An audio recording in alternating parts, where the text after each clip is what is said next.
여러분들 타산지석이라는 말 들어보셨죠? 네, 타산지석, 다른 산의 돌이라는 뜻을 가지고 있습니다. 다른 산에서 나는 거칠고 나쁜 돌이라도 숫돌로 쓰면 자기의 옥을 갈 수 있다라는 뜻을 가지고 있습니다. 다른 사람의 하찮은 언행이라도 자기의 지덕을 닦는 데 도움이 된다라는 말뜻을 가지고 있다라는 것이죠. 이 말에는 중국의 시경에 나오는 말입니다. 군자도 소인에 의해서 수양과 학덕을 쌓아 나갈 수 있는 그런 뜻을 가지고 있습니다. 인생을 살아가면서 우리는 많은 스승을 만납니다. 학교 선생님 또는 목회자, 직장 선배, 이웃 등 학업에 필요한 스승도 있고요. 아니면 인생의 스승이라고 말할 수 있는 많은 사람들을 만나고 그 가르침을 받으며 성장하고 발전해 왔습니다. 물론 그 중에 정말 좋은 가르침으로 우리에게 많은 것을 가르쳐 주신 스승도 있지만 그 반대인 반면 교사도 있습니다. 잘못된 모습, 행동, 잘못된 가르침을 통해서 우리 스스로가 이렇게 생각합니다. 난 그렇게 하면 안 되겠다 라는 것을 직접 몸소 보여주시는 스승도 있다라는 것이죠. 사랑하는 성도 여러분, 여러분들은 어떤 스승을 가지고 계십니까? 어떤 스승을 모시고 계십니까? 우리에겐 많은 스승이 있습니다. 그러나 우리에게 가장 중요한 스승 또한 계십니다. 가르침과 행함, 우리에게 모든 것을 올바르게 하시는 스승이신 예수 그리스도가 우리에게 바로 그 스승이 되십니다. 우리의 진정한 스승 되시는 예수 그리스도의 가르침과 그분이 행하심을 더욱 깊이 있게 묵상하며 살아가는 주님의 제자 되기를 간절히 소원합니다. 오늘의 말씀에 나오는 사무엘의 스승은 바로 엘리 제사장입니다. 우리 다 같이 1절 말씀을 읽어보도록 하겠습니다. 아이 사무엘이 엘리 앞에서 여호와를 섬길 때, 그는 올바른 스승이라고 말하기보다는 사무엘에게 올바른 주님의 종의 모습을 보여주는 그런 모습보다는 타산지석과 같은 스승이라고 말할 수 있습니다. 지금 우리네 인생의 모습을 보면 우리는 누구 앞에 여호와를 섬기며 살고 있습니까? 누구와 함께 여호와를 섬기고 있습니까? 우리의 신앙의 본은 누구라고 생각하며 지금 여러분들은 신앙생활을 하고 계십니까? 우리의 신앙의 모습, 바로 엘리 앞에서 섬기는 삶이 아닌지 생각해 보아야 합니다. 엘리 앞에 섬기는 삶, 저는 엘리 제사장의 삶의 모습에 이런 문제들이 있기에 이것은 잘못되었다, 고쳐야 한다 라고 생각하여서 엘리 앞에 섬기는 삶, 이것이 바로 타산지석과 같은 스승이다 라고 생각합니다. 엘리 제사장의 삶의 문제는 무엇입니까? 우리가 살고 있는 지금 우리의 문제가 무엇인지 생각해 볼 수 있다라는 것입니다. 그의 잘못된 모습의 첫 번째는 바로 점점 어두워져가는 믿음의 눈을 가지고 살고 있다라는 것입니다. 우리 2절 말씀 다 같이 읽어보겠습니다.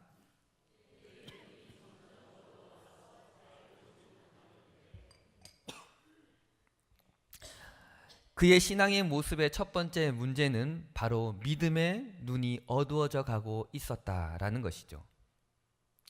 우리는 우리에게 일어나는 일들을 객관적으로 분석할 수 있고 또는 주관적으로도 분석할 수 있습니다. 객관적인 분석은 누구나 할 수 있는 것이죠. 흔히 우리가 말하는 육하 원칙에 맞춰 여러분들의 사건들을 분석할 수 있습니다. 언제 어디서 무엇을 누가 어떻게 왜 그렇게 했는지 하나하나 찾아볼 수 있다라는 것이죠. 하지만 그것이 우리의 삶에 무슨 의미가 있겠습니까? 그냥 사실을 파악하는 데 필요한 것뿐들입니다. 믿는 우리들의 세상에 일어나는 일들을 신앙의 눈, 믿음의 눈, 그리고 그것이 어떤 것으로 우리에게 다가오는지 볼 수 있어야 하고 파악할 수 있어야 합니다. 주님께서 나에게 왜 이런 일들을 보여주시고 나에게 이런 일들을 일어나게 하셨는지 우리는 물어볼 수 있어야 한다라는 것이죠. 특히 자녀들의 믿음을 책임져야 할 우리 부모들의 믿음을 더 그렇습니다. 그런데 사무엘의 스승인 엘리는 그의 믿음의 눈이 점점 어두워져 제대로 볼 수 없었다라고 성경은 말하고 있습니다. 지금 이 시대는 믿음의 눈이 멀어진 세대입니다. 가정의 부모님, 신앙의 어른들이 더욱더 믿음의 눈이 밝히 보여야 할 시대라고 우리는 생각해야 할 수 있습니다. 우리 사랑하는 자녀들에게 올바른 시각을 심어줄 수 있는 부모, 스승이 그러지 못하면 앞으로 우리 자녀들에게 올바른 관점을 보여주지 못하게 될 것입니다. 믿음의 눈이 온전히 떠 있지 않은데 어떻게 우리 자녀들에게 믿음의 눈을 말할 수 있겠습니까? 엘리 앞에 사무엘은 믿음의 눈이 제대로 떠 있지 않는 엘리 앞에 서 있었다라는 것이죠. 우리 사랑하는 자녀들에게, 우리 사랑하는 모든 사람들이 지금 믿음의 눈이 떠 있지 않는 우리와 함께 있다라고 우리는 지금 생각할 수 있다라는 것입니다. 엘리 제사장의 삶의 두 번째 문제, 바로 편한 자리에 머물러 누워 있고 싶어 했다라는 것입니다.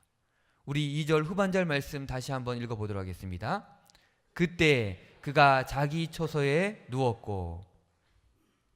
눈이 멀어진 엘리 제사장, 눈이 멀어졌으니 너무나 당연한 결과입니다. 보이지 않으니 어디 갈 수가 없습니다. 아무것도 할 수 없는 존재가 되어버렸습니다. 그가 할 수 있는 것은 자기 처소에 있을 수밖에 없습니다. 지금 우리의 문제는 눈이 멀어진 것에 문제가 있는 것이 아닙니다. 그것만이 문제가 아니라는 것이죠. 보이지 않는다고 해서 그냥 자신의 처소에 가만히 누워 있기에 그것이 문제입니다. 여러분, 눈이 보이지 않으면 왜 안 보이는지, 어떻게 해야 고칠 수 있는지 고민하고 기도해야 하는데 우리는 보이지 않는다고 해서 그냥 그 자리에 머물려고 합니다. 왜냐하면 지금까지 너무 열심히 살아왔기에 괜찮다라고 말하며 자기 위로에 빠져 누워있고 싶어 합니다. 이제 괜찮다고 생각하고 그 자리에 머물러 누워있고 싶어 한다라는 것이죠. 사랑하는 성도 여러분, 정말 괜찮습니까? 이제 수고하셨으니 편히 쉬어도 됩니까? 거친 물살을 역류하며 올라가는 물고기가 가만히 있으면 어떻게 될까요? 지금까지 열심히 올라온 그 자리에 가만히 머물 수 있겠습니까? 우리는 세상이라는 거친 물살을 역류하며 올라가는 그리스도의 사람들입니다. 우리는 이제 괜찮다, 이제 쉬어도 된다 라고 말하는 것은 그냥 가만히 있는 것, 그거와 똑같다라는 것이죠. 뒤로 물러나는 것입니다. 우리의 신앙은 멈추어서는 안 됩니다. 믿음의 노력은 멈추어서는 절대로 안 된다라는 것이죠. 힘들지만, 어렵지만, 지치지만 앞으로 전진해야 합니다. 보이지 않아서 누워있는 것이 아니라 보이지 않아도 일단 손을 들어야 합니다. 주님께 손 들고 나아가야 합니다. 주님께서 그 손을 잡아주실 때까지 우리는 손을 들고 주님 앞으로 나아갈 수 있어야 합니다. 주님이 보이지 않는다고 해서 그냥 그 자리에 가만히 머물러 있는 것이 아니라 보이지 않기에 손을 들고 주님 앞으로 나아갈 수 있어야 한다는 것이죠.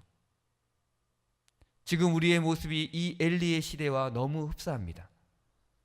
하지만 하나님께서 이런 시대 가운데, 이런 모습 가운데 우리에게 말씀하고 계십니다. 바로 하나님의 등불은 결코 꺼지지 않는다라는 것이죠. 여호와의 말씀이 희미하게 보여질 때, 우리의 눈이 점점 어두워져 아무것도 할 수 없어 낙담할 때, 분명히 우리의 생각과 우리의 시각으로 볼 때 답답하다고 느껴질 때, 그때에도 하나님의 성막의 등불은 꺼지지 않았습니다. 우리가 살아가고 있는 지금 현재의 모습을 보면, 우리의 상황을 보면 결코 하나님의 섭리하심을 느끼지 못하고 있다라고 생각합니다. 하나님이 정말 살아계실까? 하나님이 정말 우리에게 능력을 보여주고 계실까? 하나님의 살아계심이 느껴지는가? 라고 우리는 반문하고 있을 때 이럴 만한 사항들이 너무나 많다라는 것이죠. 주님, 정말 이럴 수 있습니까? 왜 저에게만 이런 일들이 일어나는 겁니까? 라고 말이 나도 모르게 나올 때가 많이 있다라는 것이죠. 그러나 그럴 때 오늘 우리는 이 말씀을 다시 한번 읽고 감사해야 합니다. 우리 3절 말씀 다 같이 읽어보겠습니다. 하나님의 등불은 아직 꺼지지 아니하였으며 사무엘은 하나님의 계의에 여호와의 전안에 누웠더니. 맞습니다. 성막의 불은 결코 꺼지지 않았습니다. 캄캄한 세상이라고 말하고 답답한 세상이라고 말하지만 사랑하는 성도 여러분, 성전의 불은 꺼지지 않습니다. 여전히 기도의 불은 꺼지지 않습니다. 여전히 찬양의 불은 꺼지지 않습니다. 여전히 말씀을 읽는 그 말씀의 불은 꺼지지 않습니다. 하나님의 불은 꺼지지 않는다라는 것이죠. 이런 세상 가운데 하나님께서 다시 한번 우리에게 말씀하십니다. 바로 사무엘을 부르시고 계십니다. 엘리는 더 이상 불을 지킬 수 없습니다. 그들의 아들은 자신의 욕망에 사로잡혀 살아가고 있습니다. 그 누구도 하나님의 등불을 지킬 수 없다라고 생각할 때 주님께서 바로 사무엘을 부르셨습니다. 힘들고 어려운 이 시대에 지금 우리는 이런 상황 가운데 이런 생각을 하고 계실 것입니다. 하나님, 왜 아무것도 하지 않습니까? 하나님 정말 이렇게 가만히 계실 것입니까? 하나님, 우리에게 좀 능력의 하나님을 좀 보내주십시오. 능력의 일꾼을 좀 보내주십시오. 아마 지금 여러분들 그렇게 생각하고 계실 것입니다. 지금 그렇게 생각하고 있는 여러분, 지금 하나님께서 여러분을 부르시고 계십니다. 지금 하나님께서 여러분들을 부르시고 계십니다. 사무엘이 되길 원하시고 계시다는 것입니다. 그러나 우리들은 이렇게 말합니다. 주님, 전 아직 아닌 것 같습니다. 그렇다면 이 말씀을 우리 다 같이 한번 읽어보겠습니다. 7절 말씀. 사무엘이 아직 여호와를 알지 못하고 여호와의 말씀도 아직 그에게 나타나지 아니한 때라. 사무엘을 하나님께서 부르실 그때 그는 아직 여호와도 알지 못할 때라고 성경은 말하고 있습니다. 오늘 이 예배에 나오신 성도 여러분, 여러분은 여호와 하나님을 그래도 알고 계시는 분들 아니신가요? 그런데 우리가 주님, 전 아직 아닙니다. 전 아직 때가 아니에요 라고 말할 수 있을까요? 주님의 부르심에 우리는 어떻게 반응해야 합니까? 우물쭈물하고 있는 우리에게 성경은 이렇게 말하고 있습니다. 우리의 대답은 단 하나, 주님, 내가 여기 있습니다. 주님, 이 세상을 좀 어떻게 해주세요. 교회가 어려움을 좀 어떻게 좀 해결해 주세요. 우리의 가정의 문제, 직장의 문제, 나의 문제, 모든 문제들 주님께서 좀 해결해 주십시오.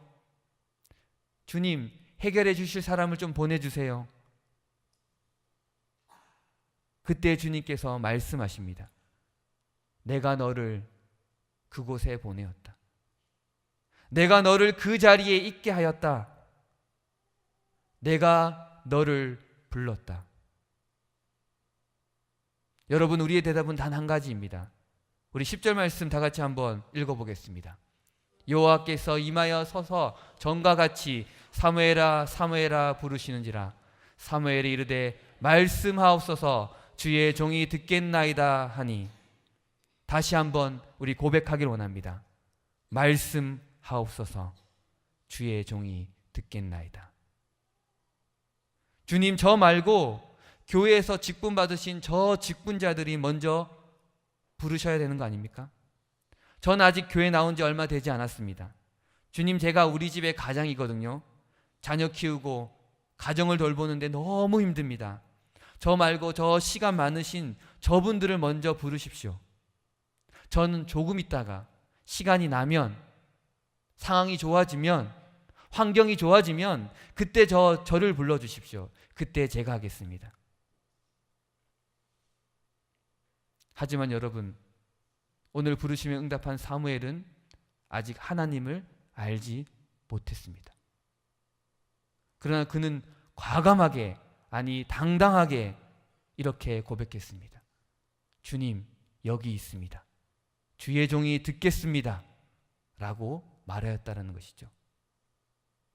오늘 이 예배에 참석하신 여러분, 지금 고백하길 원합니다. 여러분들 입술로 고백하시길 원합니다. 주님, 제가 여기 있습니다. 듣겠습니다. 말씀하옵소서. 여러분들 진심 어린 고백이 이 자리에 있기를 원합니다. 주님, 저 사람이 아니라 제가 지금 고백합니다. 주님, 제가 여기 있습니다. 주님, 제가 듣겠습니다. 나아가겠습니다. 하지만 입술로 고백한다 해도 마음속 깊은 곳에 우리는 그런 생각이 듭니다. 내가 할 수 있는 게 뭐가 있을까?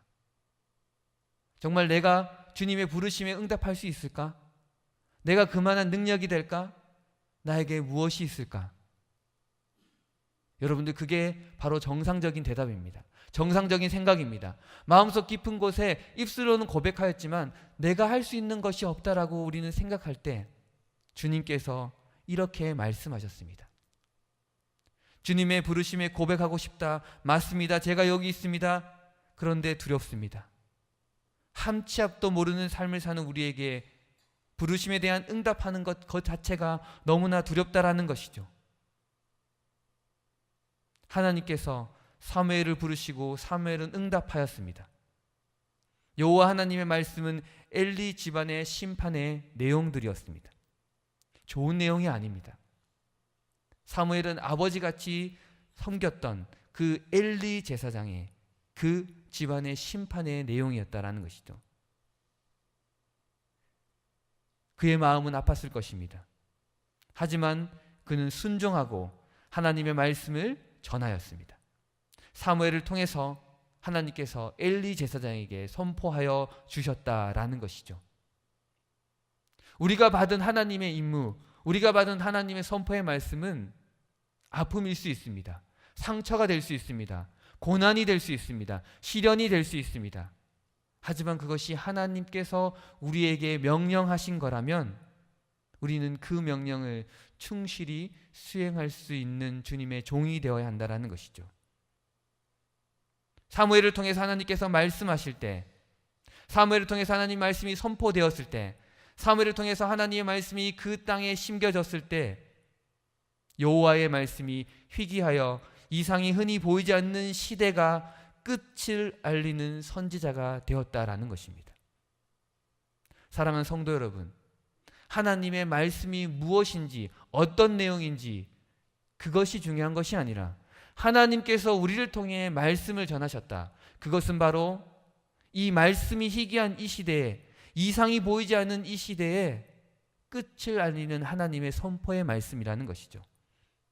어려운 시대라고, 두려운 시대라고, 하나님의 말씀이 보이지 않는 시대라고 슬퍼하며 한탄하지 마시길 바랍니다.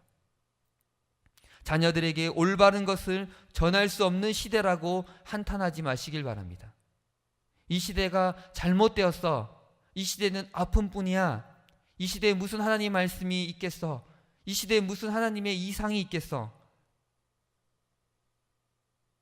그런 세상 가운데 여전히 주님께서 기도자를 세워 두셨습니다. 그리고 지금 우리를 부르시고 계십니다. 지금 여러분들을 부모로 세워 주셨습니다. 오늘 어버이 주일, 우리는 부모를 감사하는 마음으로 섬기는 날이기도 하지만 부모가 된 우리들에게 부모로서의 삶이 무엇인지 깊이 있게 생각할 수 있는 시간이기도 합니다. 여러분들을 주님께서 부모로 세워주셨습니다. 우리가 해야 할 단 한 가지, 주님 말씀하옵소서. 주의 종이 듣겠나이다. 주님께서는 이 말을 듣고 싶어 하십니다.